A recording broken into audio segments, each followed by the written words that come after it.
You've committed murder just as much as Helene did. You killed a fly with a human head. She killed a human with a fly head. If she murdered, so did you.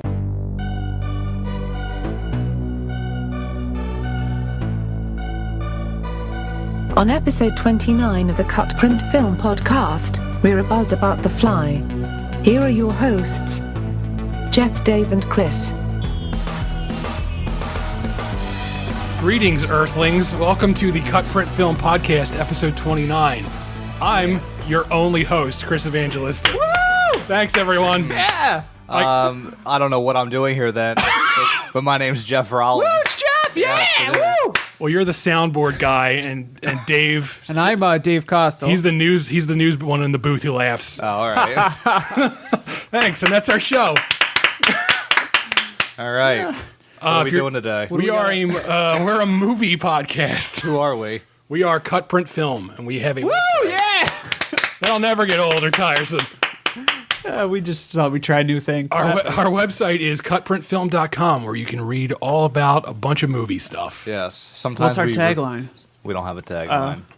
It was a perfect scream. We review movies. We write editorials about movies. We do everything movie related except make movies because we are talentless in that aspect. Yeah, no thanks. So today we're going to be talking about David Cronenberg's 1986 film The Fly in a little bit. David Kostelberg. Yeah, David Kostelberger. Yeah. I'll have the Kostelberger. It's two pieces of banana bread with pickles in between. It's terrible. Banana bread. But what do you want to talk about first? Well, let's talk about some current films. Okay. We're getting slowly out of the dry season, and things that aren't total dreck are coming out now. Yeah, I'd say this is the first week in almost a month where something decent came out that I was actually looking forward to. Right. We're going to have Gone Girl to talk about soon. That's fucking exciting. Yes, in about 3 weeks. I thought it was closer. Yeah. Sorry, Dave. We'll cut that out and we'll edit it into a later episode. We're going to have Star Wars to talk about in a few days. No, that's not until next year. So what came out this week? Why don't you tell us? Well, two films that I guess we could recommend are The Drop and also Honeymoon. Mm-hmm. So Honeymoon is it came out in theaters and it also came out on VOD, as they call it. Yes. And it's a horror film. It's an indie horror film. It's not, there's not a lot of stars in it. It's a two-person show. It has Rose Leslie from Game of Thrones, and it has Harry Treadaway from Penny Dreadful. Mm-hmm. And they are a married couple, and they go on their honeymoon to a cabin in the woods, and creepy stuff happens. Harry Treadaway was very good. Yes, they were both very good in this. Yeah. But I've always known that she was good. Right. I didn't have much exposure to it. This is the first time. I've never seen Penny Dreadful, and this is the first time I've ever seen him in action. And yeah, both of these actors are wonderful. They carry the film because they have to. There's no one else around. So. Coincidentally, Honeymoon is a film that derives a lot from The Fly. In terms of the body metamorphosis, horror. Yeah. But also like the slight changes that she starts going through, and it kind of mimics without giving too much away. Yeah, when she turns into a baboon. Yeah, when she turns to a Jeff Goldblum. But it's Jeff Goldblum from Death Wish when he plays the mother. Yeah, where he spray paints a woman's ass. He's just delightful in that film. What a scamp. It's God actually created dinosaurs. Dinosaurs created man. That's terrible. You've got it twisted, Dave. You had too many Kostelbergers. Honeymoon is stuffed. Honeymoon, it's actually kind of similar to Antichrist, the Lars von Trier insane movie, because it has a similar premise where it's a couple, they go to a cabin, and the female of the couple turns out to be not what she seems, but this is a little tamer than Antichrist. There's no close-ups of penises getting smashed with rocks in this film. Well, then count me out. It's more accessible. Yeah, this is more people can sit through this than Antichrist, which is only a movie for grandmas. Yes, I think you're mistaken. Oh, I'm sorry. But Honeymoon does an amazing job at going back to classic horror that pulls terror from the environment and Yeah. There is not a single jump scare in this movie, I which loved is that. It's so refreshing. it's to be commended in this day and age where everyone just like everything is jump scares now. Yeah, that bugs me about modern horror. Because it's not that's not fear, that's it's shocking. It's startling. Yeah, it's not scary. and It's you're just- over it instantly. I don't want to spoil Honeymoon, but I have things I want to say about it. We can come back to it next year when Honeymoon 2 comes out. Honeymoon 2: The Winter Soldier. Yeah. I really liked the film, and if it had ended a little better, it could have like been. I loved the an ending. amazing. I actually thought the last 10 minutes were a little weak. Actually, Really? I enjoyed not so the much ending. the content, just the way it was handled. It felt rushed. Yeah, the one moment where They shouldn't have been things- playing Limelight. I agree with you there. They rushed it. They should have been. I got nothing. It's too tough for me to talk about this without spoiling. Yeah, it. So it's hard to go in cold and Yeah. Bring a jacket. I just felt like she didn't stick with the horror enough at the end when she could have. All right. It just kind of. I disagree with you. So perhaps you could, you at home could watch Honeymoon and then you could comment on the review and tell us what you thought of it. Or don't. Yeah, you probably won't do that. What do you want from me? All right, so Honeymoon was good, and I saw The Drop. How was it? The Drop was great. How was that puppy? That's all I care about. Puppy was adorable. Oh man, that puppy. Spoiler, he wants to name the puppy Mike. Oh, But Numi Rapace will not allow that. what a bitch. Yeah, so That's the plot. my of thoughts the exactly. whole plot of the movie. So she names it Prometheus instead. Incorrect. The Drop stars The Ludens drop. That was yes, the original the name. Luden's candy disguised as a cough drop that does nothing for you medicinally. They couldn't get the rights though, so they had to shorten the title. The Drop stars Tom Hardy and James Gandolfini and Numi Rapace. If I'm, Is this? I'm saying her name right, I hope. Is that it? It's Rapace? it's Rape Ace, I believe. Is her- I don't believe that for 1 second, sir. I could be wrong, but And it basically the premise is that James Gandolfini used to run a crew of gangsters, and this Chechen mob moved in, and they said, "We want your bar," because he ran a bar, and he flinched. And The Bada Bing. Yeah, it was not the Bing. yeah, it was the Roadhouse from the film Roadhouse. It was more like the Roadhouse Yeah. than the Bing. So now the Chechens run the bar, but he's the face of the bar, and they use the bar as a drop point for all the money that the mob makes throughout a night. But they use it as a random drop point. It's not every night, and the bar gets robbed of a couple grand, and Of the mob droppings. Yeah, robbed of the bird droppings. And the mobsters want the money back, and it takes off from there, and it snowballs. And there's a side plot that is interesting. Okay. The whole cast is fantastic How's, for the most part. How's Gandolfini? Because this is his last It's role. his final complete role, Right. and I was worried about that going. I didn't know that going in. I Right. thought maybe well, they'll probably have to write him out Right. 10 minutes in because it's going to be filmed. Oh, he all went on scene. vacation. But yeah, it's a full character, full arc, and he's amazing in this movie, and Yeah. so is Tom Hardy. Tom Hardy is I can't wait to see outstanding, this. outstanding in this. I love Tom Hardy. He is a good actor. I mean, He gives such just this nuanced performance, but it's so reserved and subtle, Right. And there's more to this character than he lets on to other people in the film, and it's fantastic. oh, like when at the end you find out he was the one in the Lazarus pit with Talia. Right? Exactly. He was the guy who saved Talia. Exactly. Okay. Is Tali there is what they named the pit bull, by the way. That's the twist. one of the critics that I was chatting with was saying that Tom Hardy does a bad accent in the film. Is that way off base?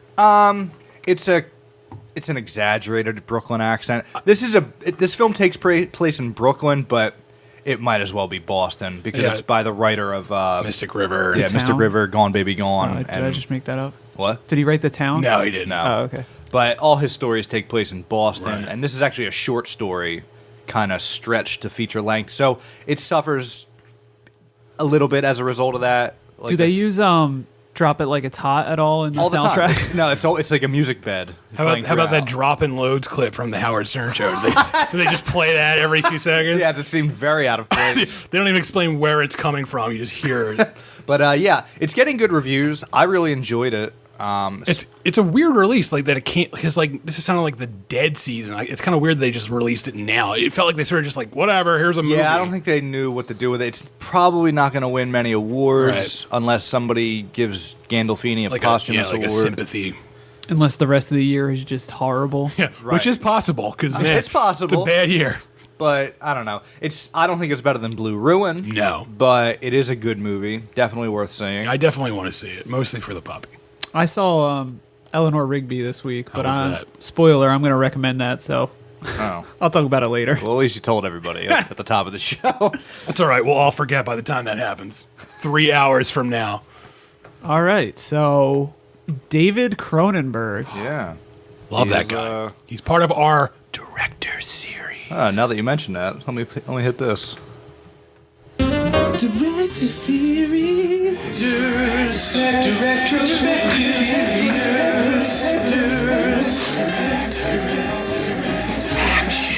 That's it. I think that's enough. They've heard enough. Oh, man. I never get tired of Jeff angrily ending it at the end there. That That's gets enough. me every single time. That's It's enough. still going, by the way. It'll keep going. It goes the entire show. You just can't hear it. So after Videodrome, Cronenberg directed The Dead Zone, Yes. and then took a few years off because he got held up making, or he got held up in Total Recall production. Yeah, in Total Recallville. Yeah. And then Making that great Colin Farrell version. Yeah. You forgot to He mention traveled to the future to make that film.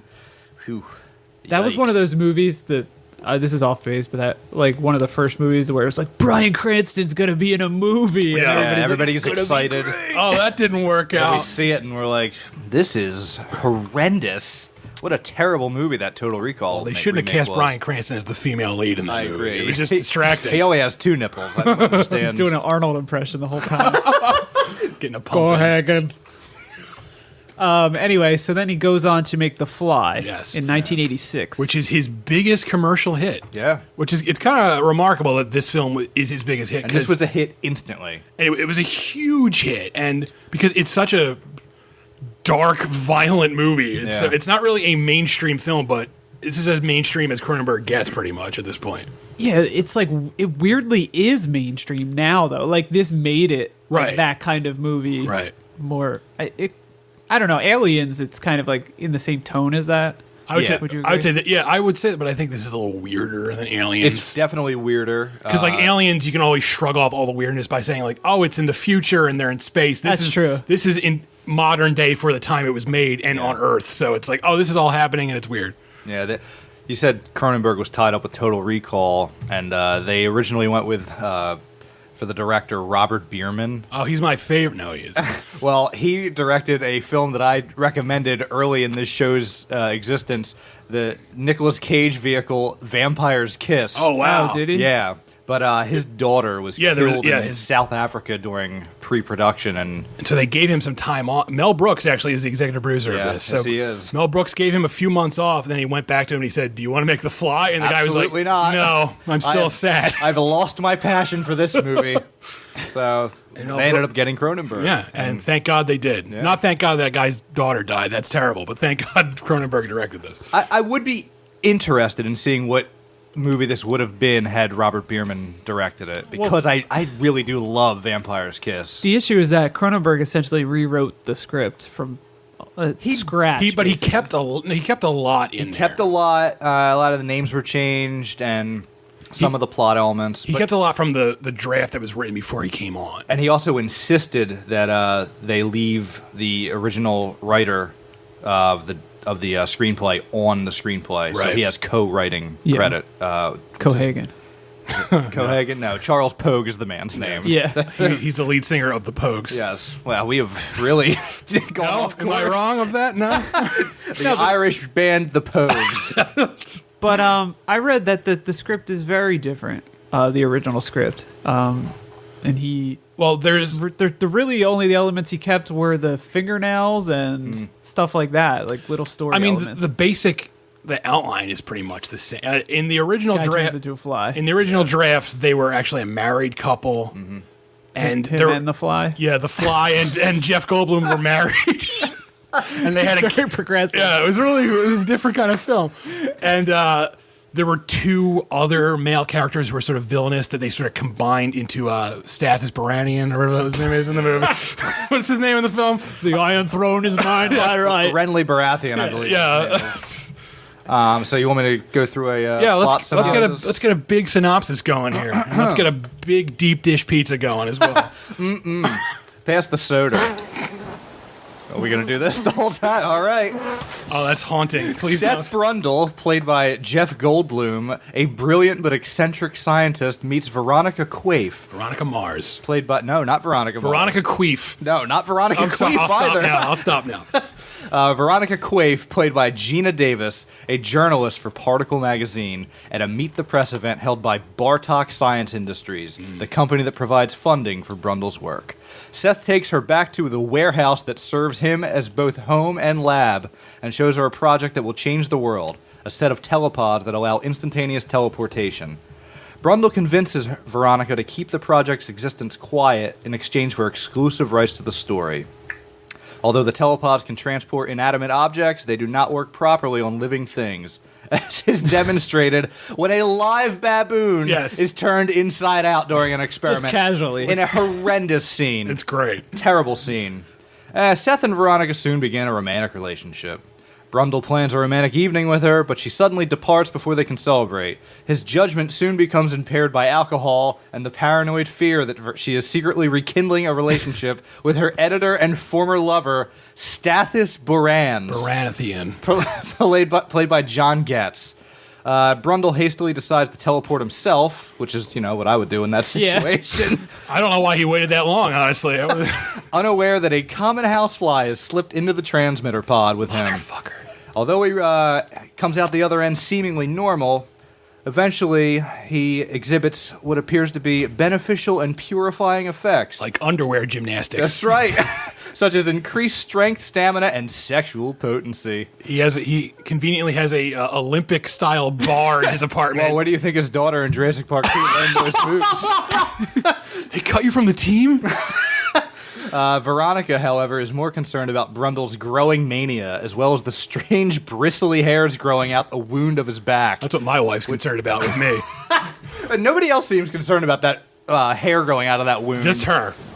Brundle soon realizes that something went horribly wrong during his teleportation when his fingernails begin falling off. And goo shoots out of them. Who wouldn't figure out something went wrong when your fingernails fall off? That's your first sign that something's wrong right there. He checks his computer's records and discovers that the telepod computer, confused by the presence of two separate life forms in the sending pod, merged him with the fly at the molecular genetic level. Wah, wah. Oh, poor Seth. All he needed was a line of code. Don't right. merge two.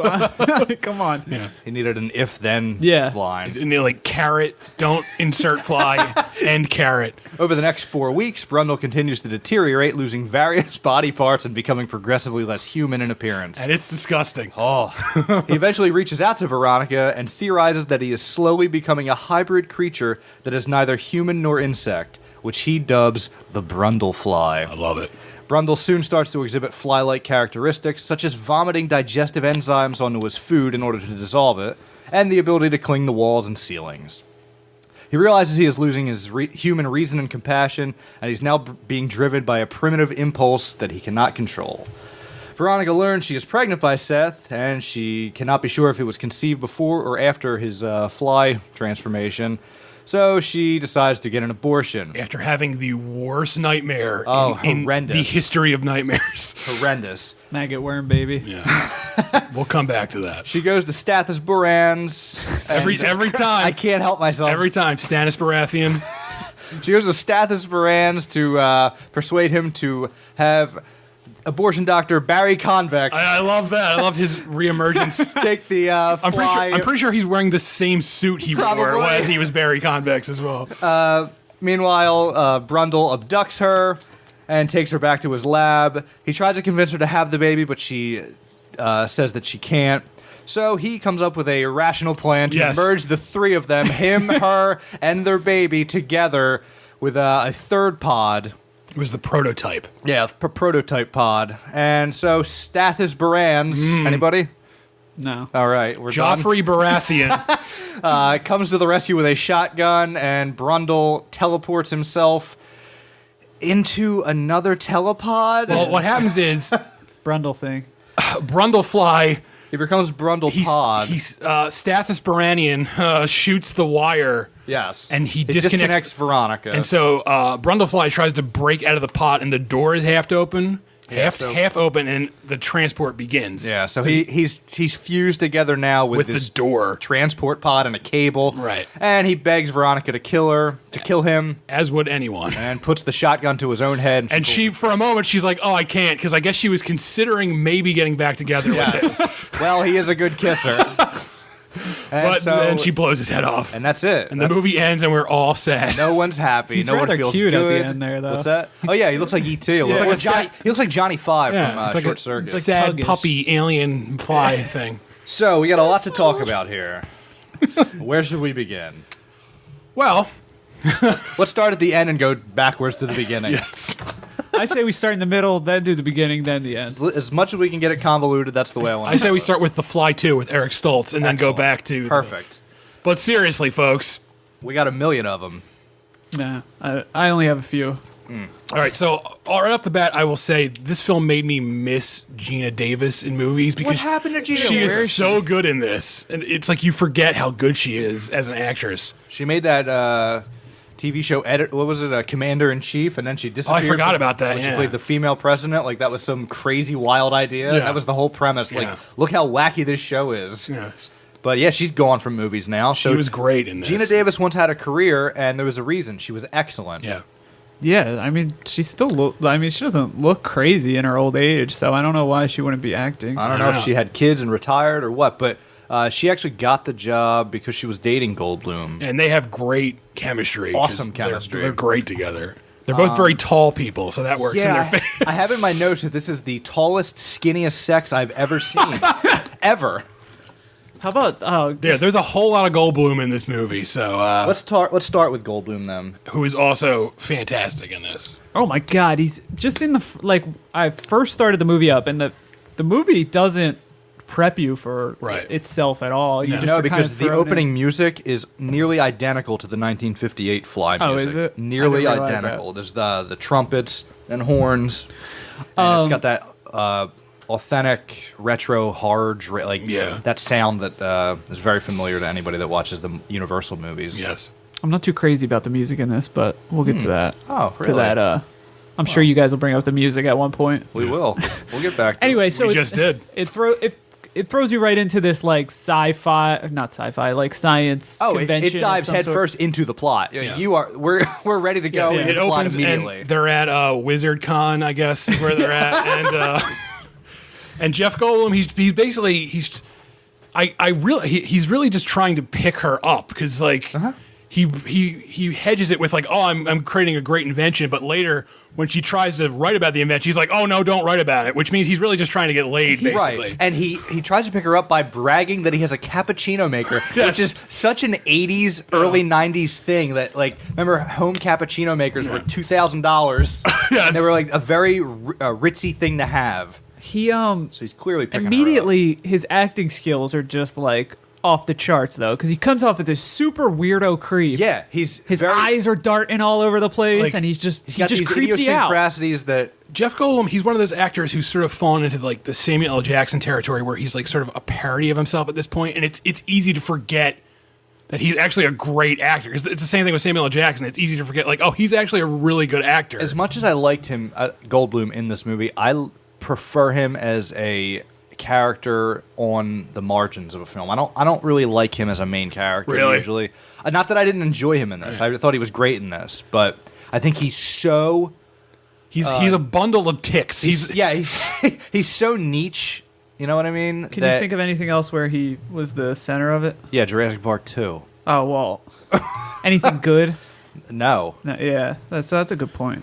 But I think this is a movie that plays to his strengths. Like, I can't imagine anyone else in this role in this film. He's perfect for it. And it's interesting to watch how that develops, because even though in the first half of the movie he has those Goldblum-isms, and he does a lot of stuff. He does a lot of talking with his hands and the eyes. He's widening his eyes. As after also the magic word is cheeseburger. after he becomes Brundlefly, he starts changing. He still has those tics, but they're so accelerated. Yeah. It's kind of interesting to watch him like take those to like the nth degree, where he's constantly like motor mouthed. And It's odd. The studio did not want Goldblum. Who did they want? I don't know. Yeah, they there's didn't want him. Yeah. But Cronenberg demanded it, and they Like, trusted him. The only other person I can think of who fits in with like that weird accent would be like Michael Keaton, I guess. Like Keaton would have been excellent in this, I think. Maybe like Willem Dafoe. That actually Him would be too. interesting because he's so weird too. Yeah. You definitely need an eccentric actor, and that's why I think Goldblum works in this Right. role. And we talked about Gina Davis, who's just phenomenal. She's very good in this. but Goldblum is like I don't even know how to explain it. This is without a doubt his best role. Yeah. I would say. also his most Prominent, I guess? iconic role. Yeah. But it's cool. Like there's cool things in the script where before he turns into the Fly, he's still doing weird. Like you were saying, those weird Jeff Goldblum things. But he's Right. doing like weird Fly-like things before where he even, plays a piano for no reason. I love it. Just like, look at how great I am at piano. mostly just with his eyes, where Yeah. he's doing the Fly eyes. A lot like- of eye acting. Yeah, and it seems intentional that they're like, this is the guy who's gonna turn into the Yeah. Fly. In case you weren't aware, it's not Gina Davis, it's him. I really, really, really like John Getz in this. He's great. I like how in the movie begins, you assume he's just like, oh, he's like the prick other guy. And boy, is he a fucking prick. Right. I have in my notes that this guy is reprehensible, and I hate he's a manipulative piece of garbage. But like by the end of the movie, you sort of like you like him. Like, yeah, he becomes the hero. What I would say about this movie is this is like David Cronenberg's version of a romantic comedy. That's what this yeah, is. It's, absolutely. Like first and foremost, this is like a romance movie. It's not a real. love triangle, yeah, for sure. because it's like you have. It's really just like someone meeting someone new, and they turn out to not be the person you want them to be, and it turns out your old boyfriend is who you want to be. That's what this is. It just happens to involve a man becoming a monster. And Goldblum said himself that he went method for the role, Right. and because he and Gina Davis were dating, that he actually made John Getz uncomfortable about the fact that his character supposedly had a sexual relationship with Davis. So any scene between Davis and Getz, there was this like weird tension because he knew Goldblum was watching standing on right the off set. camera, like- So, and you can see it once you know that. If you go back and watch it, you can see it That's like in fucking interesting. their body language. That's neat. Yeah.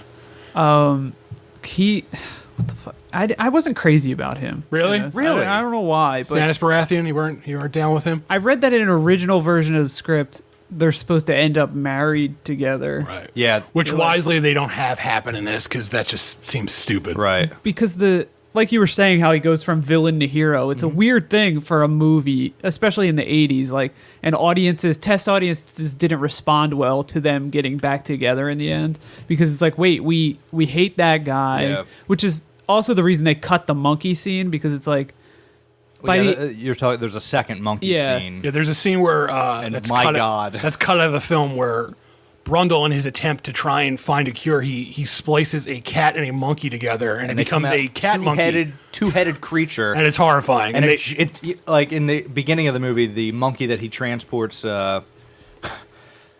successfully, I guess, jumps on him and hugs him. And Yeah. the goddamn cat creature jumps on him, but attacks him, And he in much beats it to the same death. way- Well, yeah, with the like a pipe. pipe. and so test audiences were like, please cut that because it makes us hate Jeff Goldblum. And that's It's- left over from the original script. Right. That scene. Oh, it was? Yeah, that was in the original script. And there's a thing actually in the original movie where the scientist sends like a cat through his machine, and the cat doesn't like reappear. But Like, you can hear it meowing through the air. yeah. That's kind of fucking creepy. Yeah. I The kind of wish original- they would kept that in. The original 1958 movie is excellent, by Yeah. the way. But back was to that in the 58 movie? the cat The thing. cat, yeah. It doesn't get spliced with a monkey, but It just disappears, yeah. and you can hear it meowing away. into That space. really brings us to the practical effects, which are fucking incredible in this movie. so good. Yeah. They're even better than Videodrome. And Videodrome has great effects. Well, but- different team. Different team, yeah. And I actually think Rick Baker's a better makeup guy. But He is. But these are phenomenal. This was the effects were done by Chris Wallace, Nice. who did Gremlins. Yeah. And specifically the face melting scene from Raiders of the Lost Ark. Nice. Yeah. Yeah. So Now that you say that, I can totally picture that when Stath Baranian's hand is melting at the end because it's that same sort of like color of blood. His ankle. Yeah. So yeah, he was hesitant on working on this film because he doesn't like doing remakes. Right. But once he read Cronenberg's rewrite of the script, he was all in. Cronenberg has a little cameo. I missed it. He's the doctor in the dream sequence who delivers the He's the maggot baby. gynecologist. Yeah. I totally missed it. Yeah. And it's like a complete nod to Dead Ringers because he's wearing like the same gynecologist get up with the glasses. It's like, it's kind of cool that he threw that in there. But the makeup is Unbelievable. astoundingly good because there's a lot of it in this movie. Basically, through the last half of the movie, every time we see Jeff Goldblum, every different scene, he's wearing a different amount of makeup because he's transforming through the entire second half of the movie. And it's always like It's believable. still visibly Jeff Goldblum Right. too, which is wonderful. And you can see that. You can see that he's in agony. Right. Like, that really comes through. It just looks because you can still see his features through Yeah. this grotesquerie. The crazy thing is that monkey cat scene we were just talking about has a transitional phase in it That is not that's in not the film. in the movie, Yeah. and it's one of the like most striking phases. Like he looks the most grotesque, I would say. Not the final version, which is insanely crazy looking, but What I loved about just the monster look in general, is that I love that it doesn't look straight up like a fly. Like No, it's- in the original, like his head is like a fly head. It's like a giant fly head, which for the time is shocking. Me too. But I love that it's like this hybrid creature, and like it's both the makeup and Goldblum's performance. It just looks so just painful to function, just to become this like horrible looking deformed. Yeah. Like he can't like walk right. At the very end where he becomes like the full on fly. I love that design where it's just like constant, like the face is constantly twitching and the eyes are constantly moving. Right, and the original script had him actually turn into a giant fly, which would be ridiculous.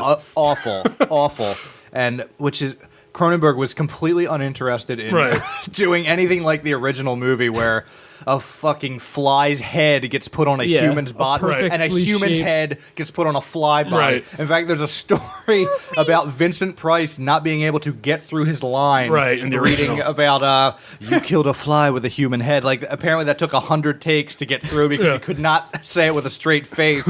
This is utter bullshit. I'm not reading this, Drek. But yeah, Dub it, goddammit. these effects look so different from Videodrome Right. and even anything Rick Baker ever did. It's a lot more organic because like Right. the Videodrome effects, they were supposed to be sort of this combination of like machine Electric, and the flesh, and this is which it comes back big time. Which you even get in this film. You get at the machine end, melted yeah. flesh. But earlier, it's supposed to look more like organic material, right. No. And it does. I Yeah, mean, it just looks like horribly cancerous, tumorous Yeah. flesh. Oh, what's that? and he's When got- he lifts up his shirt. And Goldblum, he starts keeping like in his medicine cabinet all his what's it called? discarded The Brundle Natural History Museum, where he Yeah. just like he opens it, like you can see like his penis is in a jar, all this stuff. It's just horrible. Where else would you put your penis? Yeah, In the absolutely. medicine cabinet.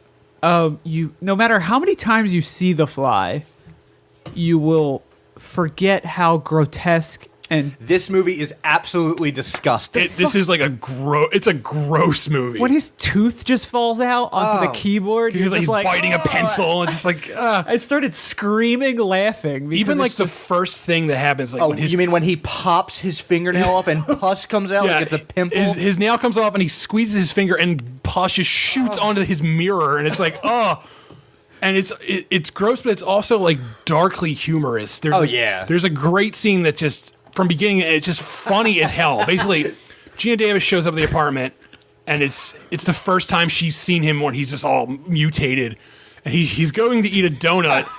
And so flies, they can't digest solid food, so they spit up this, it's called vomit drop, onto their food, and it disintegrates it, and then they slurp that up.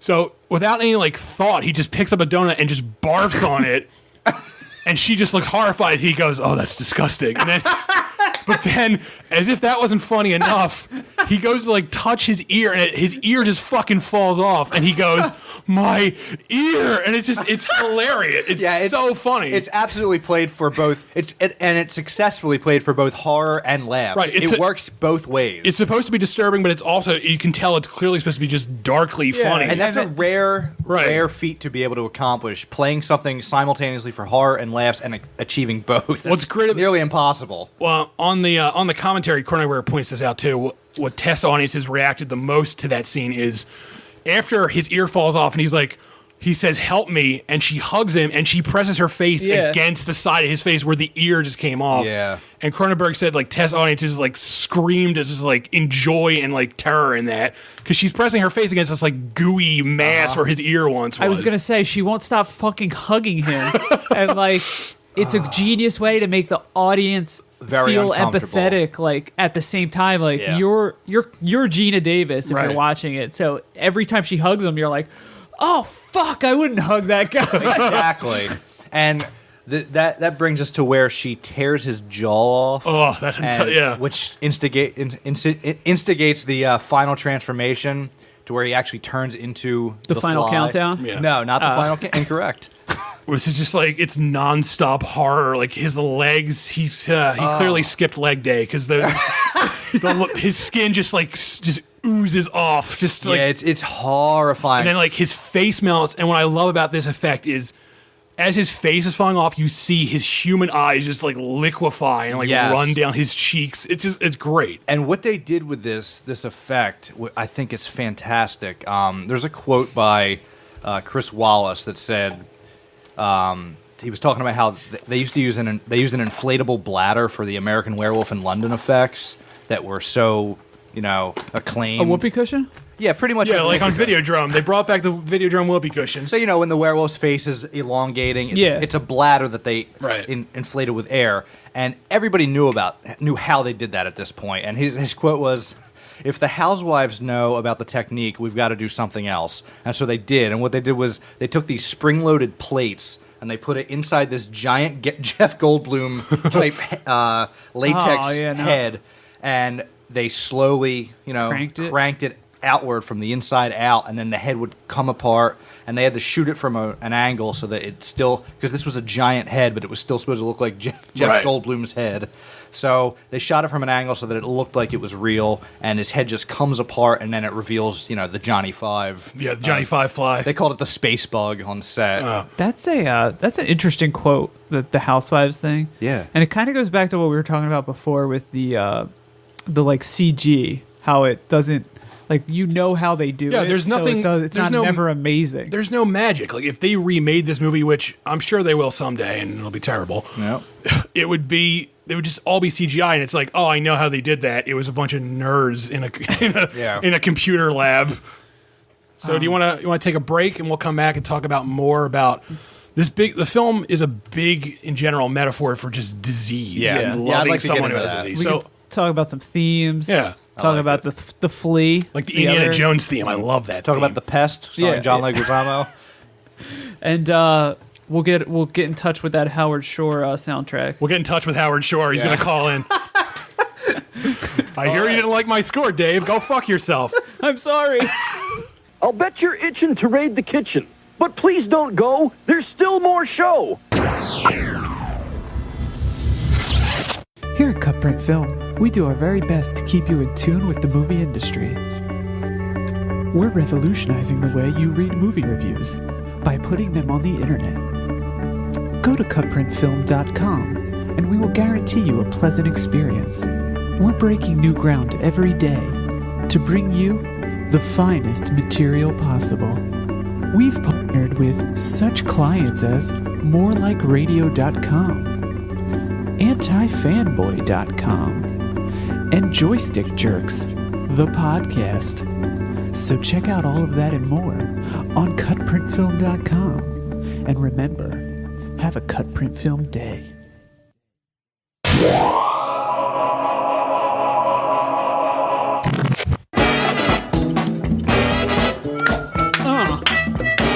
Welcome back, everyone. Drinking Crown Royal right out of the bottle with a straw, though.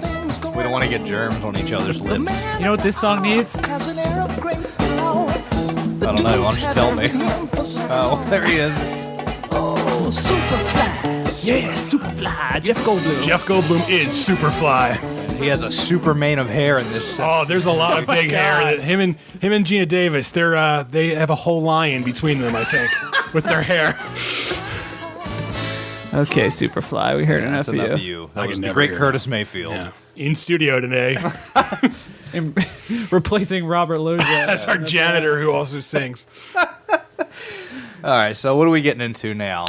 Well, let's talk about. We're going to talk about the themes of the film also, Yeah. and how it deals with disease and just people reacting. The to theme disease. park? Yeah, we're The going to fly talk the fly theme park. What could go wrong? I would like to point out this is an interesting movie. It sure is. All right, sorry. Well said, everybody. This is, I tried wording this intellectually, a stationary film about transportation. Go ahead. Repeat that, please.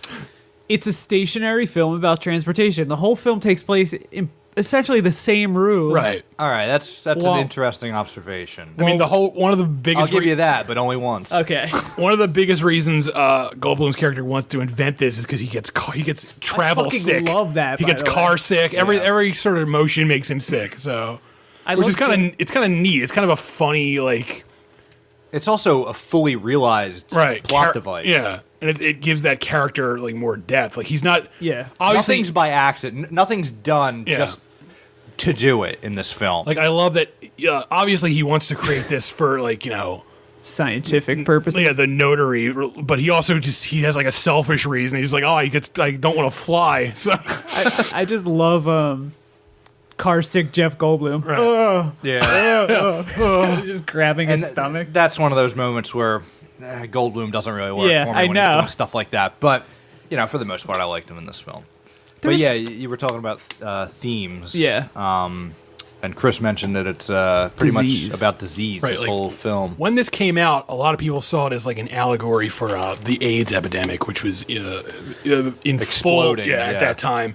And Cronenberg said it wasn't specifically about that, but you could obviously interpret it. Yeah, he as said that. if you or someone you know has AIDS, then the fact that you're going to see AIDS in this movie is, Yeah. expected. But just like but it's an allegory for all disease. Just he was saying when he wrote it, he was more interested in just disease and death, which is pretty much something we all have to deal with, and it's true. If someone in your life gets a fatal disease, it does change them just in multiple ways. Yeah, And both physically, mentally, Right. emotionally, Yeah. across the board, which happens to Seth Brundle. right, Seth Goldblum, you were going to say, weren't you? Yes. They become Jeff Brundle. Seth Rogen. Well, all right, don't know. you've taken it too far, sir. The person becomes detached, and then Goldblum is literally becoming detached from himself. Right, pieces of and his he body. knows it too. He verbalizes that to Veronica. And it's almost like he's going through the stages of grief. It's denial and bargaining. Oh, that's and, interesting. And anger and stuff like that. You're physically seeing this creature manifest these Right. stages of grief. 'Cause, that's interesting. when he first goes through it, he's like, this has made me great. I'm a better person. He's doing crazy gymnastics. And Yeah, he's doing the CrossFit workout of the day in his undies. I love that where he's just flipping on that and he's running on the ceiling, slapping his feet on the ceiling as he does the flips. Yeah. And I also love that because he comes down off the pole and Gina Davis comes over and you can just tell she's we have to fuck right now. You can just tell her panties are drenched from him just flipping, I gotta doing get those a gymnastics bar. just the look she gives him because he comes off that bar and he's his torso is glistening and she's just oh yeah, we're gonna bone. Let's do this.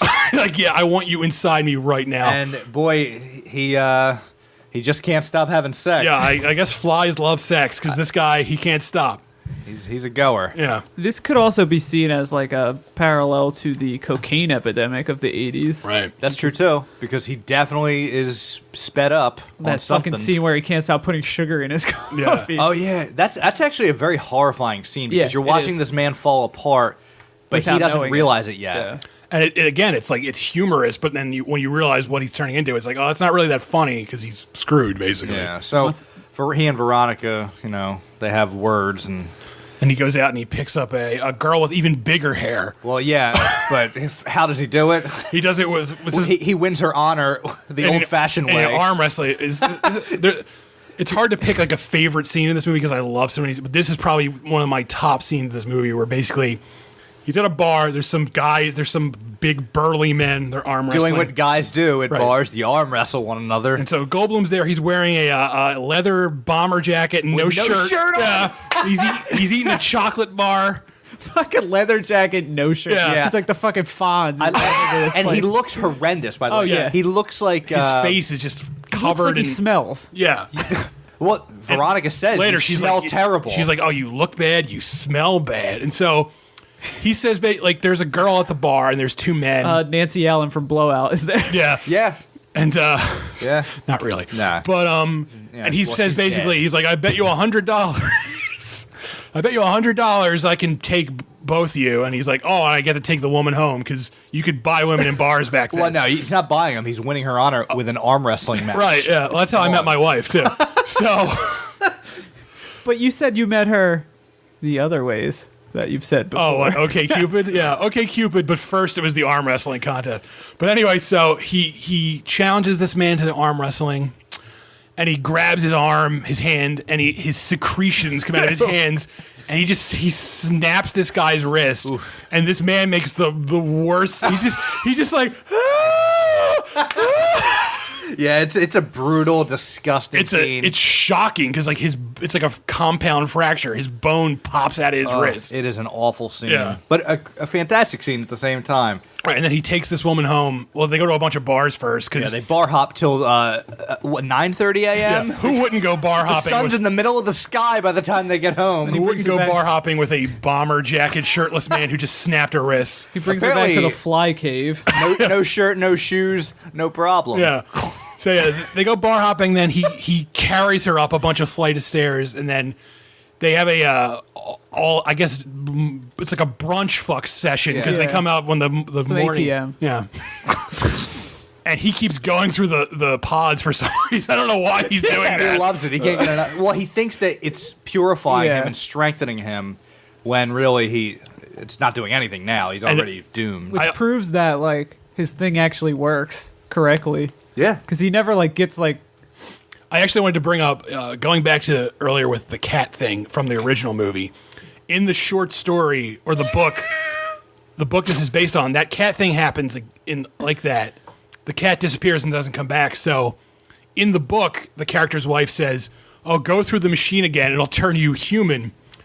So he goes through the machine again, but now the disappearing cat atoms reappear. So he comes out of the machine as a fly and cat monster in the book. And that's when they... And so in the book, she's like, I'm going to crush your head in a fucking hydraulic press because you are... Which does happen in the movie. Yeah. But yeah, that scene with the cat in the original Fly, I just Right. wanted to... That is a upsetting scene for something made in 1958. Yeah. Just the fact that they... the cat ghost. Yeah, the cat ghost. Okay. That was the original title of the film, I think, too. Cat ghost dad. But yeah, that scene always bothered me. Right. They get Swayze to play the cat. Yeah. Interesting. I don't think he was even born. We'll never know. There's no way to look that We'll up. never know. There's no way to look that up, so we'll never know. But anyway, so wait. after... That 58 movie, like I watched like the first half hour of it. Yeah, it's And good. I love that movie. I haven't seen it since I was a kid, so... It felt like a Wes Anderson movie. Like as I was watching it. That's because the gender politics of the time are crazy, almost like Wes Anderson would be lampooning it. But Yeah. this is... it was just it's- like it's for similar real. zooms. Like Well, all right, you're talking about the filmmaking itself. And Yeah. the Style. dialogue. Okay. all right, so where are we going with that? Oh, so we're talking about the brunch sex session. So Okay, after yeah, that that's happens, he's like, let's go. You got to go through the machine. Your turn. We got to be the dynamic duo. Bring your He's trying lace to start doily the- panties and get in the machine with me. He's trying to start the best tag team ever Yeah. for the WWE. And she's like, fuck, no, I'm not doing that. And then so Gina Davis shows up and she utters the famous be afraid, be very afraid line, which after this film sort of just became part of like the lexicon of just Right, and you probably don't even know that it comes from this film. You just know the line. That was even like the tagline for this film, and it came from this movie. It was originally "Be Fly, Be Very a Fly." Yeah, it was. That's interesting that they would somebody would write that and say, this sounds good. Well, that was the original draft, and they fired that guy. And then it was "In Space, No One Can Hear You Fly." Right, yeah. All these are accurate. That sounds great, Dave. Like Videodrome, this film also has pieces of dialogue that are fantastic but shouldn't be. I have the opposite opinion. Do you? Yeah, I have that in my notes, Give it to actually. me, So yeah, like Videodrome, there's a lot of mention of the flesh, which is Cronenberg's favorite word. Right, and and motorcycle. And I feel like unlike Videodrome, where the dialogue shouldn't have worked, but it worked, I feel like a lot of that dialogue shouldn't have worked and didn't work in this. I didn't like where he's like, taste of the plasma spring. I was like, that's dumb. Exactly. But at the same time, I think it works because in Videodrome, when the characters are saying lines like that, you're supposed to accept it. Whereas in this, you're supposed to be like, he's fucking going crazy. So maybe that's why he's babbling about this. It was very hard for me to swallow those types of pieces of dialogue. I don't know if it's because Goldblum is so erratic as he's saying it that it made it hard to believe, and James Woods is so, woodsy, reserved. Yeah, he's very woodsy. He's very outdoorsy. He's an outdoorsman. He's whittling. He's fashioning a kayak out of a log. It's wonderful. Enough about the James Woods. Oh, all right. What was that? I don't know. Let's erase that. There was one. I'm trying to think. Like there was some good dialogue in there though. The one scene where he's like, "I'm an insect who used to be a man." No, that worked, but that whole insect politics speech was very. It's good. like so creepy. Yeah, and that worked. But I was thinking more along the lines of what Chris was saying when Brundle is still Brundle. Yeah, he hasn't gone. He hasn't gone full walrus. He's yet. saying this nonsense technobabble, which is. It's just theorizing these bizarre things that nobody in their right mind would say. And I know he's not in his right mind. I just didn't buy it. It was hard for me to The take. one time I didn't buy it was when Gina Davis says it, because it doesn't make sense for her to... Like, there's a scene where they're making out, and she's just like, oh, I love the flesh. And it's like, that sounds weird coming from you right now, because you're not supposed to be a lunatic. And like you said... She's like, the flesh drives me crazy. Like, she's like old women with babies. They just keep saying flesh over and over again. Cronenberg loves it, which it's a great word, because it's just just hearing it is unsettling. Because like if you just say skin, it's like, whatever. A disgusting word. Jeff's right, though. It does like... Jeff's always right. What are we talking about? They fucking say flesh so many times that it starts to annoy you. Yeah. No, I Unlike agree. in Videodrome where, it fits a little bit more. Right? Yeah. It's like a mantra in Videodrome. Right. Whereas that makes sense. Right. Whereas this is supposed to be dialogue between two people that's supposed to come off as natural, and it does not. Yeah. But we're nitpicking. Maybe that's how David Cronenberg just talks to his wife all the time, because they're just weirdos. I don't know. I'm not crazy about the character Brundle. Like, really? Yeah. Oh, I think he was great. I like the character. I do like the character. I love that he's so he's quirky and he's eccentric and he's likable, so that when he starts changing, it's almost like gut wrenching, because it's like, oh, he's turning into this tragic asshole, and he's also dying. What about Brundle don't you like? it's weird because he doesn't. Are you sure you're not thinking of Grundlefly, the Reddit screen name? Or Grendel, the creature from the Beowulf? Angelina Jolie. Yeah. What a great film. We're going to get to that one. No, okay, so initially she's not interested in him. And then within like a day... Well, he has the cappuccino maker. Oh, yeah, that's right. And the two Dave, pods. did you see those tighty whities he was wearing? But like within Who a wouldn't day, be she's sweet? like climbing into that fucking shitty sofa bed with it. Like... Well, I mean, you also have to think of it as like he's Time's passing. I don't know if that was a day. Yeah, and it's also like he's a brilliant like scientist, and she writes for a science magazine, so she's no Particle dummy. magazine. And like earlier in the film, she mentions like she has like a major in science, so like she's sort of like attracted to like science and stuff like that. So who wouldn't melt a little bit when a handsome telepod man shows up? But even he's Jeff Goldblum's a good-looking guy. I mean, he's weird, but he's a good-looking Now he guy. is. You don't think he was good-looking then? He's strange looking. He's there. strange-looking, but it's not like an unattractive strangeness. Yeah, no, I agree with Chris. We both want to bang Jeff We Goldblum. would You just- love to triple kiss Jeff Goldblum. All right, well, I guess I do love Brundle then. Compared to Videodrome, how do you rank The Fly? Is it better, worse, about the same? I love The Fly, and I would say better. Really? A better movie. You think The Fly is better or Videodrome is better? Oh, The Fly. Okay. I think Videodrome's better. I think The Fly is more accessible. I think Videodrome is probably is Cronenberg's best movie, but this movie, I would say, is like a close set. This is a great movie. This is an excellent movie, Like- and I was wrestling with which is better and why. Right. And I think just Videodrome has a lot of theorizing that it forces the audience to do. You have to think about things and think about this world, whereas The Fly is very character driven. Right. Like we were saying, like last week we had a little difficulty talking about Videodrome because it's a very like visceral and cerebral movie. Yeah. Whereas it's a little easier to talk about The Fly because even though it does have those... It's a 3-man show. Right, yeah. But the Fly will always have that like nostalgia to it. You know what I mean? It fits in with those Halloween movies almost. Yeah, you know well, what I- this is true horror. Whereas Videodrome, there's horror in it. Right. It's more of a, like you said, a cerebral Right. Sci-fi drama. This is pure horror. This is a horror movie. This is body horror taken to the next level. Yeah, this is like the ultimate in body horror. And I don't know, going back to like why I think Brundle is likable is because I think like the ending is devastating. Oh, yeah. Like even after everything he's done and become, even after trying to basically like kill Gina Davis in the pod, when he crawls out and he's just like this pitiful monster and he just asks her to kill him, it's like, this is depressing. Like you feel bad because like you obviously he needs to be killed at this point because what the fuck, And he's for not the going to have any life or For the anything. second time now, we're ending a Cronenberg movie with a gun to the head. Right, and with it's- somebody pulls the trigger.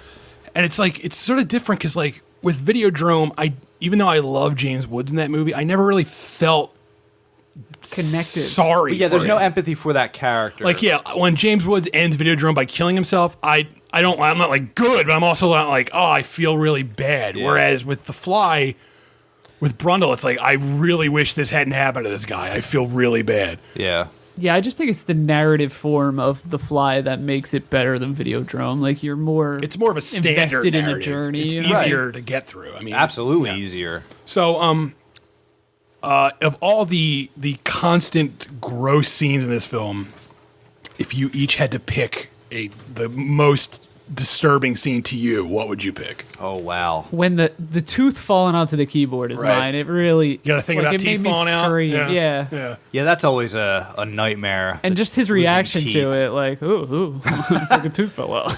I love that. Like at first he's horrified with his body horror, but like I love like as the film gets nearer the end, he's like that scene you mentioned where he's on the wall. He's like, look at this. What's this? I don't know. He's like just embracing it. Got a giant tumor on his Yeah. stomach. I think for me, it's when he's in one of his transformations towards the end, where he's still visibly Jeff Goldblum, and he's kind of hunched over and talking to Gina Davis, and he's doing like He's doing Right. twitches, and he's got those ticks going on with his eyes, and he's Right, looking inside. right. And he's losing it. He's got so much hair missing. Yeah. Just, like, patches bothers, of it, Yeah, though. It's so that's the gross. one that bothers me the most because he's still a man, and it just looks like he's in agony. And it's something about that bother. I don't know if it's the Yeah, when he kind humanity of comes of it. over with the cane, that grossed me Yeah, out too. yeah. He has and like the two canes. He's Yeah. on two canes, Right. and it's horrifying. If I had to pick, it wouldn't even be a Brundle scene. It's that dream sequence where Gina Davis gives birth to a maggot, which is just a larva. It's just endlessly. I think birth in general, even when it's not in a horror movie, is just a little creepy to begin with. Because when you think about like every detail about pregnancy and birth, it's just Yeah. like, oh, I get a little uncomfortable with this because I'm a guy. But Prove it. Oh, get it on the table. later. But just that scene, and it almost doesn't count because it's a dream, but just that the way it's done, because like basically the dream is she's having an abortion, Yeah. and the doctor's like, oh, there's still something in there. And he's like, all right, I need you to push. And the way they shoot this scene, because like you don't see what it is at first, and like There's blood everywhere. and like the one nurse like looks away and she's screaming, and like she's like, and Gina Davis looks up and she's like, what is it? And she sees like the maggot. it's a giant maggot. And David Cronenberg, Just David Cronenberg holding and it. what I love about this scene is as the doctor character, Cronenberg is still being a professional doctor because he's not like throwing it in disgust. But what I love about it is he's not spraying Raid on it. he's holding it, but he looks away. And even though he's wearing a mask, you can see him like wince, but he's also still holding it because he's like, I'm a doctor. I got to show her baby. So just that, and just it's you want to cut the cord? It's just an upsetting scene. And then she wakes up and she's like just in bed, and it's just like, that's terrible. There's a cut scene. Just 1 second. I mistakenly A video game cutscene where I mistakenly said that could have been an homage to Dead Ringers, which didn't come out until after The Fly. Oh, so. well, then you were dead wrong. Dead Wrongers. Am I right, everybody? Dead Wrongers, the Dave Costel story. Good night, everyone. So are you talking about the butterfly scene? Yeah, I don't didn't see understand it. that. There's a cut scene and I'm glad it's cut. This was the original makes no ending of sense, the film, right? I'm assuming this is meant to be a dream, but Gina Davis is dreaming about her Brundle embryo. baby. Yeah, her Brundle baby that's still inside her, and it turns into a fetus with wings and flies away into the... It's meant to be like a happy ending somehow. I don't know what it's meant to be. They actually... completely nonsensical. They shot like several endings, and they didn't use any of them because they realized like we don't need it. And they also were saying like test audiences were just so stunned from Jeff Goldblum getting his head blown off. They were like, we don't need anything else. Yeah. But there was one ending with the butterfly wings. There was one ending where Gina Davis wakes up in bed and she's not pregnant, and Stannis Baratheon says, he goes, "Oh, there is no baby," which is just weird because it's like, what? It was the whole movie a fucking dream? Why is this happening? But I love it when movies do that. That would suck though for this movie. And I'm kidding. I hate that. And then they shot one ending where she wakes up in bed alone and she's still clearly pregnant. Then they shot another ending where she wakes up in bed and she has nothing in her stomach. So you're like, oh, did she give birth or not? And the answer is yes, because we got a sequel. Yeah. Where did we ever? Where Brundle's son was played by Eric Stoltz. Really? Yeah. I've never seen the sequel. It's not good. No reason to. The only character who's still in it is Stannis Baratheon, but he's he needed work. Yeah. I tease this the whole fucking time, but the Howard Shore it just was like a little too softcore porny in the early scenes. I really liked. I loved the score. Very Kenny G. Like, Howard. Well, Kenny G was big in the early '90s, so who knows? Howard Shore does. We said this last time, but he does a lot of Cronenberg movies, and all of them, right? Pretty much, yeah, more or less. This whole thing is definitely an homage to the original score of the 1958 Fly. Is it? Yeah. See, that might I have played been my them issue. side by side earlier today just to make sure that was true, and it is. And you put the Pink Floyd on at the same time? Well, yeah. And Wizard of Oz, and then I played 2 Nickelback songs at the same time, and I said, "Oh man, these guys really do stink." But yeah, this is definitely an homage to the original score. It's not identical, because I thought that when I was watching this movie. I was like, wow, that sounds really old. I bet it's the same score. It's not. But it plays a lot of the same type of beats. It's the same tempo as the original score, and it's a lot of the same instruments. It's very good. It's intentionally softcore porny. Oh, we should Okay, have, we well should have then- had that for Soundtrack Sunday, which we didn't do today. Well, we were all sleeping in. I'll say I appreciate it more then because of that. That's actually pretty damn interesting. Yeah, just for fun. After you're done listening to this episode, why don't you play both scores? Also somehow? for fun, why don't you give us a review on iTunes? Yes, and for fun, why don't you play with a loaded gun?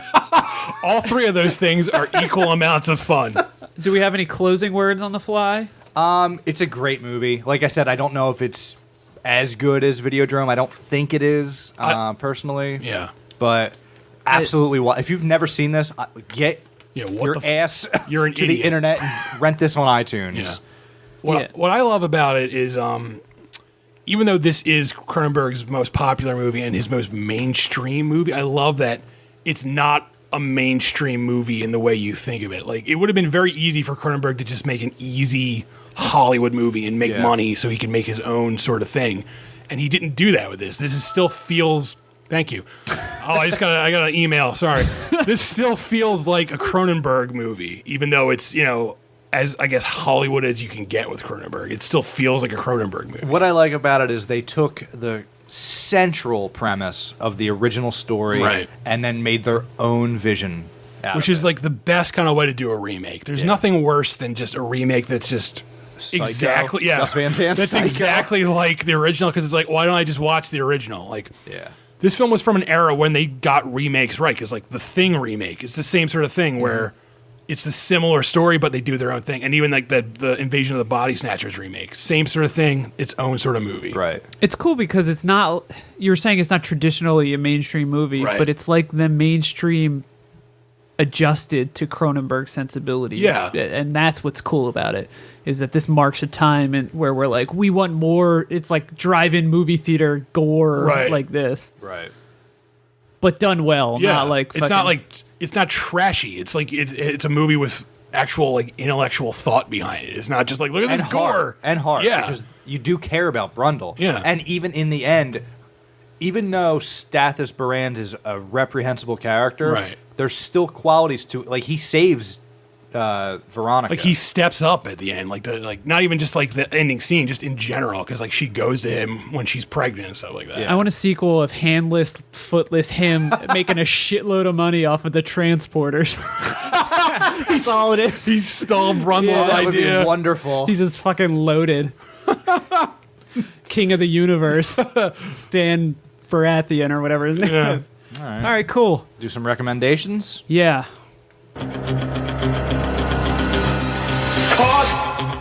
CutPrintFilm Weekly Movie Recommendations.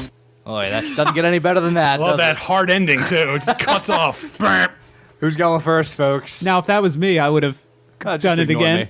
me. Just ignore me. Oh, sorry. Nah, Dave, why? you go first. You go. You want me to go first? Yeah, I want you to go first. We should flip a coin, a three-sided coin. We don't have any Russian currency. I have this don't believe. three-sided die. I'll roll that.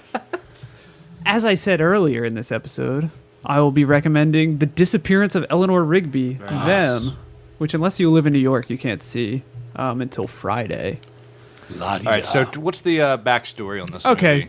Because it's crazy. So Ned Benson, the director, filmed What two... about Bed Nenson? All right, go on, continue. Dave? Was that an elephant? It was. As a fly. You'll never forget. Brundle elephant. Anyway, he filmed two separate movies. The Disappearance of Eleanor Rigby, him, and then The Disappearance of Eleanor Rigby, her. I think it's called him, right? Yeah. Him. It was and called her. Shim, I believe. That's the that's the Very combined- insensitive. Very insensitive. Yeah. It's the very rude. It's a fucking podcast, man. We get to the end, we just Yeah. fall apart. Anyway, so each film was 95 minutes long, combined for a nice 3 hour and 10-minute block. Who of your- doesn't love your- 3 hours and 10 minutes of movie? And these are actually being released, I learned, in limited Yeah. markets. I didn't realize the individual that. ones? Yeah. Oh, cool. But I won't get to see them until they're out on Till DVD you or something. die. Yeah. Yeah, that's interesting. But anyway, Ned Benson or whatever his name is. Ned Beatty. Ben Nenson? I don't. You confused me. I really don't remember. Not a lot of directors named Ned, so it's, Uncle I Ben's know, Rice it- Box. it is that feels what you're talking wrong. about? He combined them into a single film that kind of explores the deterioration of this relationship after this insane, tragic event in their lives. But Jessica Chastain and James McAvoy play the two characters. Eleanor, her name's actually Eleanor Rigby, which Her is kind of parents like are a funny. chick. Yeah, they're hippies, so I was like, oh, they need me. I like both those actors. Oh, Jessica Chastain's fucking amazing. I love in this. her. She is I mean, great. she's great in everything, but this is cool because, and I would imagine that her version is amazing because Oh, where she gets that new iOS that talks to her. It helps her kill Bin Laden. Zero Dark 30. Yeah, we're just doing movie references. Zero now. Dark Her. I'm trying to get through this. Zero Dark 30. people. Dave, continue. Please don't let us stop you. Because it spends like the whole thing is with her. You know what I mean? Yeah. And that's awesome. Is she a more interesting character? Yes. It sounds like it. James McAvoy, you feel for him, but his movie feels a little like New York City guys palling around. You know what I mean? Good. It doesn't It's have Entourage the movie. What's Turtle doing? I wouldn't say it's that bad, but it's like it's just not as weighty as Jessica Chastain's version, and that creates a huge issue when you're putting the two films together because it's schizophrenic. It keeps shifting tone. Does it feel like two movies crammed together? Because Like that's that sort of like unacceptable. turns me off on it. Like it did feel like I'm worried it'll seem. If you see, that's what's bugging me about a lot of the critics' reviews of it is that they're all basing their opinions on that. But if you didn't know that, it would feel like, that these choices were made naturally. You know what I mean? right. And that the tonal shift is intentional, because it works, and it's jarring at places, but that creates like a unique movie-going experience. Okay. It's very cool. And when's I that liked come it. Friday. Okay. In theaters this Friday. Go check your local cinema times on moviephone.com. That's the disappearance of Eleanor Rigby? Yeah. Okay.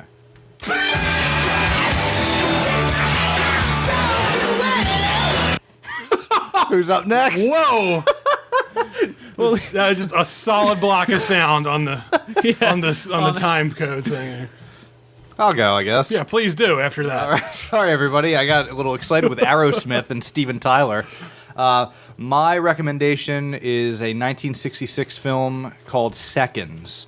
It's directed by John Frankenheimer. I've always John wanted to see Frankenstein? this. It's fantastic. Yeah, it's John Frankenheimer did The Manchurian Candidate, the original one. Yes. Not the Denzel Washington one. No.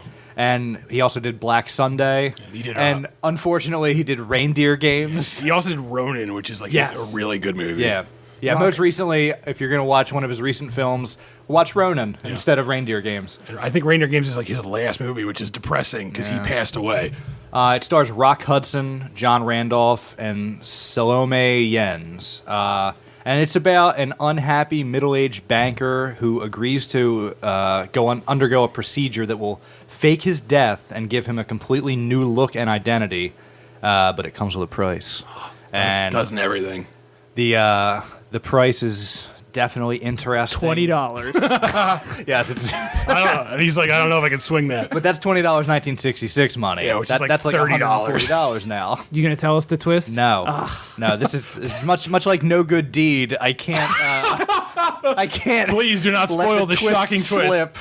So yeah, this is a great movie. Rock Hudson's fantastic in this. If you like Rock Hudson, and John Randolph is no I like Rock slouch. Quarry, Oh, all right. the Flintstones actor. Interesting. Well, he was played by Rock Hudson. Yeah. In case you didn't know that, he was voiced by Rock Hudson. Rock Quarry was. John Randolph is great in it. He plays the character before he turns into Rock Hudson when he goes under the. But it's mostly Rock Hudson. Oh, so it's like Face Off. Yeah, except good. Hey now. Don't get me started on defending Face Off, because I will. It's a creepy movie. The cinematography is unparalleled, especially for 1966. James Long Howe. Yes, and he did it. It's very unique in what he did. There's a great scene where people are squashing grapes naked in a giant tub. Nice. It's like this weird hippie orgy that happens, and there's full frontal nudity, and it's wonderful. Let me pull this up. Yeah, we'll pull something else up too. This is on UJizz. It's a fantastic movie. I don't know if it's on Hulu Plus, but it is available on DVD through Criterion. I've always wanted to watch this. And Watch now it I because will. it's if you like the Twilight Zone, especially watch it. The first 15 minutes of it, there's almost no dialogue. It's just creepy shots. Talking my language. It's fantastic. It's like every Thanksgiving dinner I've ever been at.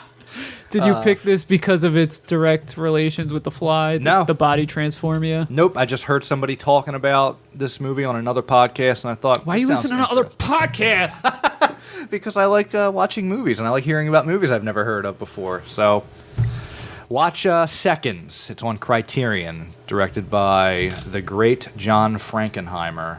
Or John Frankensteimer. Yeah, whatever you want. James Franco's remaking this. Or Scott Steiner. It was directed by Scott Steiner.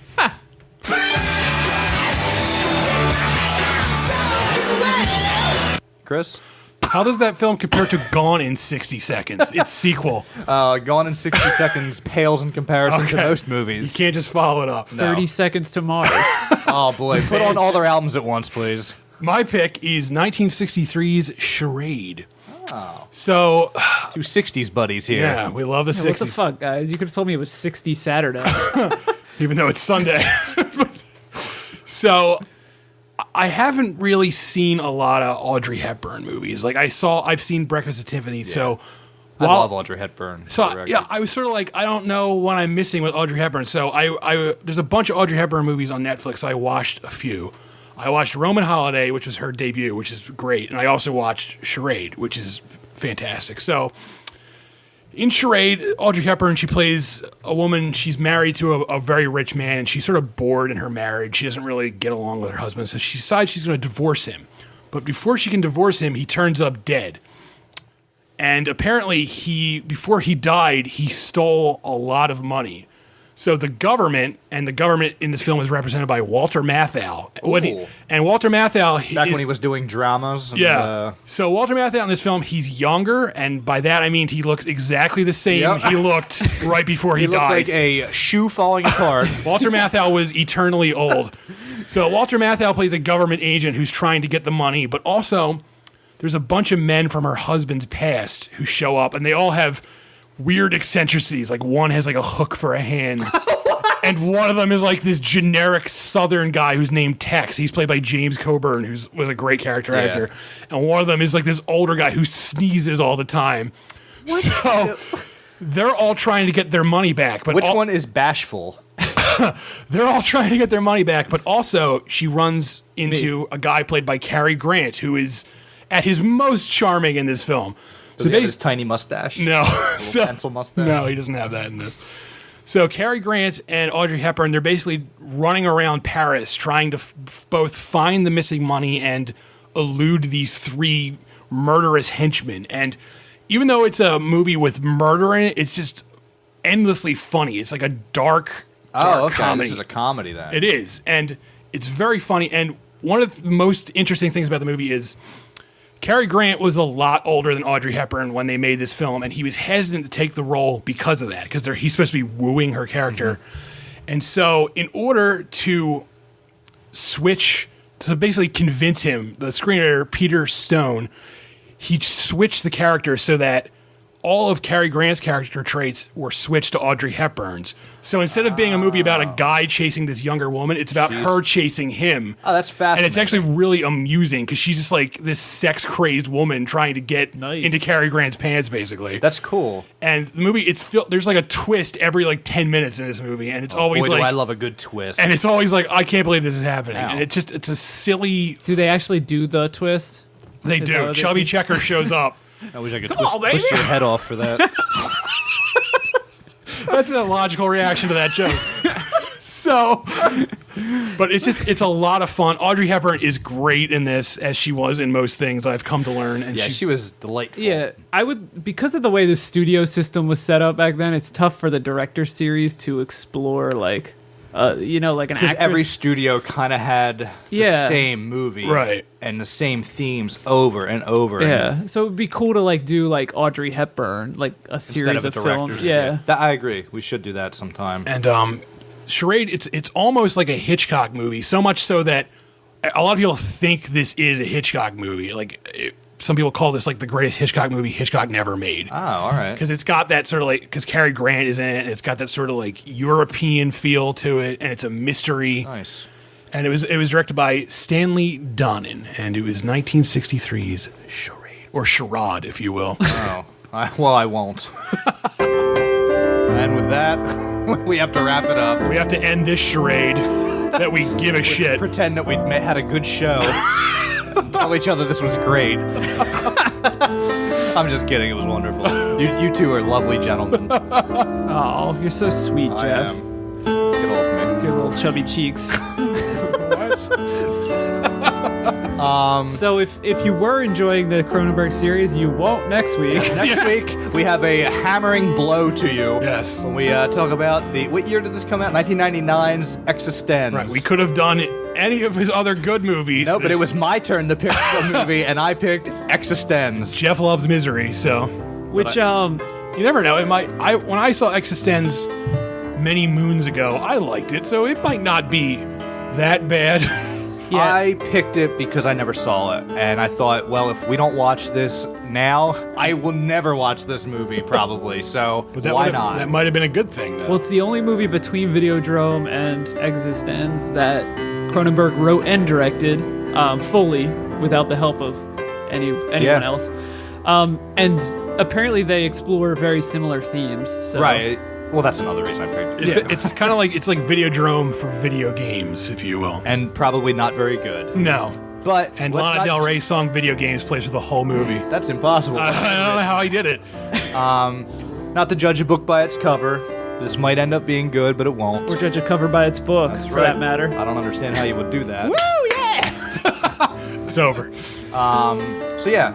Also, like we said earlier, check out our site, Please. CutPrintFilm.com. Give us a fantastic review on iTunes. You if won't, you will. but you should. I know you won't do that either. Why but would you scumbags? That's an odd way to talk to the audience. And you should also check out some other shows, right? Yes, like CutPrintFilm Podcast. Yes. The very show you just listened to. And there's some other stuff too. I guess. there's- Joystick Jerks. Right. Yes. The podcast. That's right. At joystickjerks.com. Also, who else? I don't know. Who else? Anti-Funboy at All right. antifanboy.com. It's interesting that their name is different than the URL. I don't know. It's a thing. I don't know. It seems counterintuitive, but I don't know. And go to morelikeradio.com to check us out and more other podcasts. 215 other podcasts. Yeah, just click through that massive slider and pick which one is your favorite. Oh, come on, Curtis Mayfield. Don't start vacuuming yet. We're not done. I don't know why he's vacuuming the ceiling.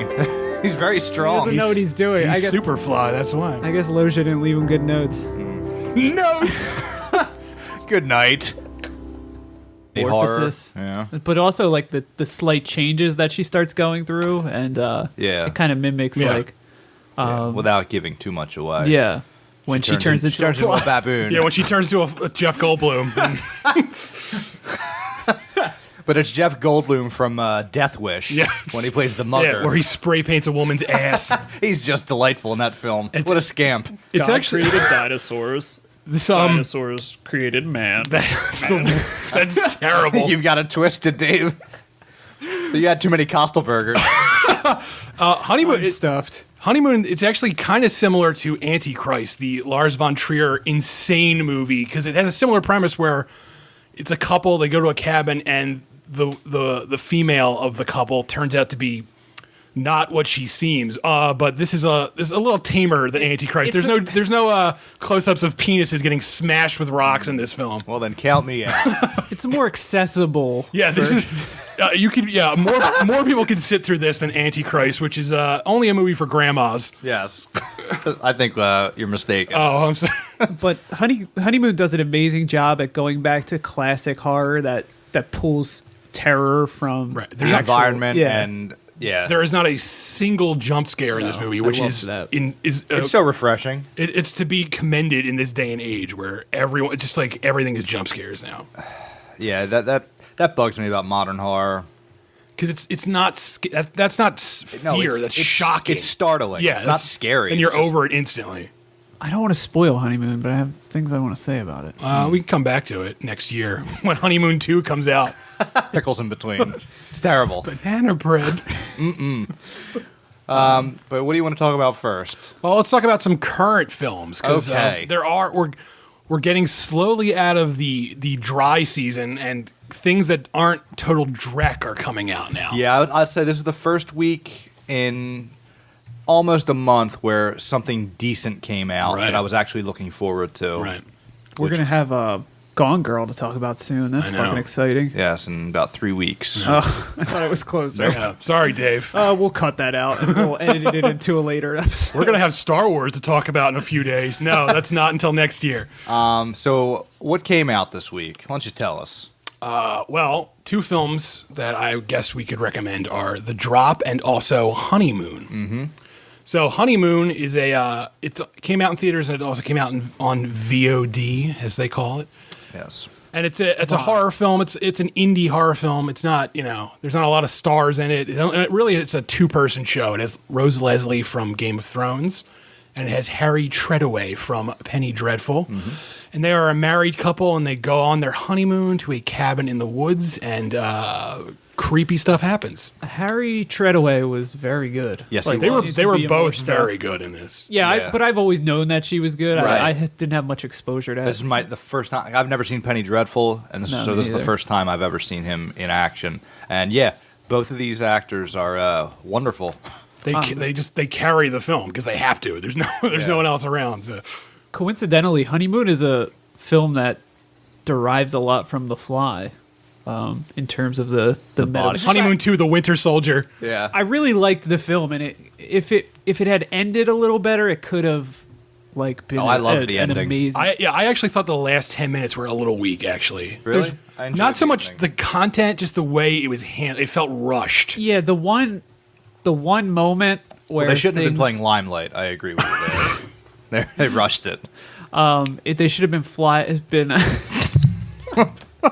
I got nothing. It's too tough for me to talk about this without spoiling. Yeah, it. it's hard to go in cold and Bring a jacket. I just felt like she didn't stick with the horror enough at the end when she could have. All right. It just kind of. I disagree with you. So perhaps you could, you at home could watch Honeymoon and then you could comment on the review and tell us what you thought of it. Or don't. Yeah, you probably won't do that. What do you want from me? All right, so Honeymoon was good, and I saw The Drop. How was it? The Drop was great. How was that puppy? That's all I care about. Puppy was adorable. Oh man, that puppy. Spoiler, he wants to name the puppy Mike. Oh, But Numi Rapace will not allow that.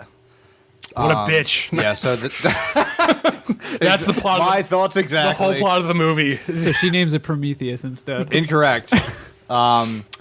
The Drop stars... The Ludens drop. That was yes, the original the name. Luden's candy disguised as a cough drop.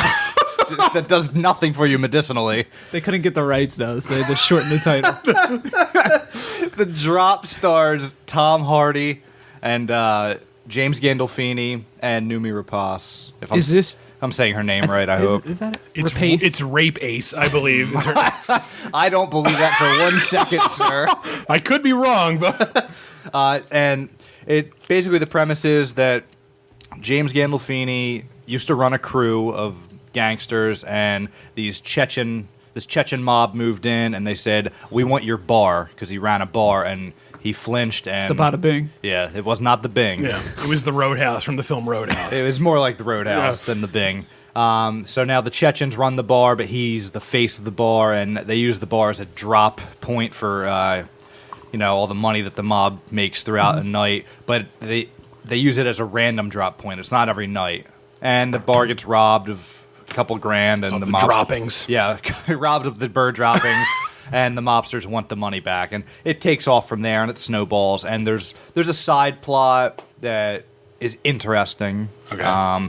The whole cast is fantastic How's, for the most part. How's Gandolfini? Because this is his last It's role. his final complete role, Right. and I was worried about that going. I didn't know that going in. I Right. thought maybe well, they'll probably have to write him out Right. 10 minutes in because it needs to be filmed. Oh, he all went on scene. vacation.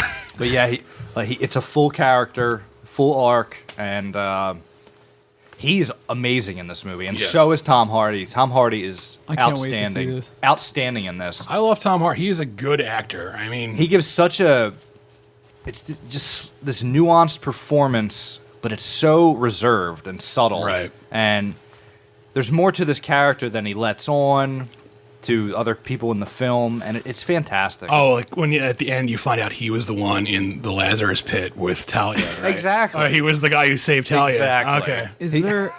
You've committed murder just as much as Elaine did. You killed a fly with a human head. She killed a human with a fly head. If she murdered, so did you.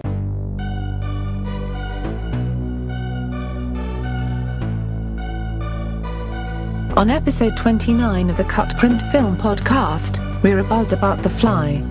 Here are your hosts, Jeff, Dave, and Chris. Greetings, Earthlings. Welcome to the CutPrint Film podcast, episode 29. I'm your only host, Chris Evangelist. Woo! Thanks, everyone. Yeah. I don't know what I'm doing here then, but my name's Jeff Rollins. Jeff. Yeah. Woo. Well, you're the soundboard guy, and Dave. And I'm Dave Costa. He's the news one in the booth who laughs. Oh, all right. Thanks, and that's our show. All right. What are we doing today? We're a movie podcast. Who are we? We are CutPrint Film, and we have a Woo! website. Yeah. That'll never get old or tiresome. We just thought we'd try a new thing. Our website is cutprintfilm.com, where you can read all about a bunch of movie stuff. Yes. Sometimes What's our we tagline? We don't have a tagline. It was a perfect scream. We review movies. We write editorials about movies.